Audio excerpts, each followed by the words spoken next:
विद्या का सदुपयोग। एक व्यक्ति पशु पक्षियों का व्यापार किया करता था। एक दिन उसे पता लगा कि उसके गुरु को पशु पक्षियों की बोली की समझ है। उसके मन में ये ख्याल आया कि कितना अच्छा हो अगर ये विद्या उसे भी मिल जाए तो उसके लिए भी यह फ़ायदेमंद हो। वह पहुंच गया अपने गुरु के पास और उनकी खूब सेवा पानी की और उनसे यह विद्या सिखाने के लिए आग्रह किया। गुरु ने उसे वो विद्या सिखा दी थी, लेकिन साथ ही उसे चेतावनी भी दी कि अपने लोभ के लिए वो इसका इस्तेमाल नहीं करे, अन्यथा उसे इसका फल भोगना पड़ेगा। व्यक्ति ने हामी भर दी। वो घर आया तो उसने अपने कबूतरों के जोड़े को यह कहते हुए सुना कि मालिक का घोड़ा 2 दिन बाद मरने वाला है। इस पर उसने अगले ही दिन घोड़े को अच्छे दाम पर बेच दिया। अब उसे भरोसा होने लगा कि पशु पक्षी एक दूसरे को अच्छे से जानते हैं।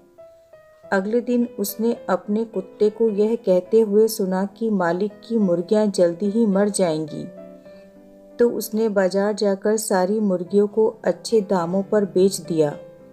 और कई दिनों बाद उसने सुना कि शहर की अधिकतर मुर्गियां किसी महामारी की वजह से मर चुकी हैं। वे बड़ा खुश हुआ कि चलो मेरा नुकसान नहीं हुआ।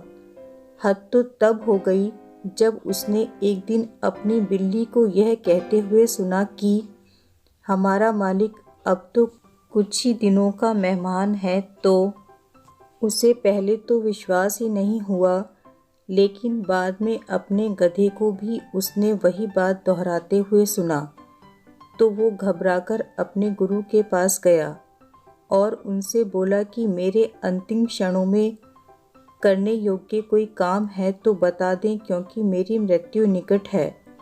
इस पर गुरु ने उसे डांटा और कहा कि मूर्ख, मैंने पहले ही तुझसे कहा था कि अपने हित के लिए इस विद्या का उपयोग मत करना, क्योंकि सिद्धियां न किसी की हुई हैं और न किसी की होंगी।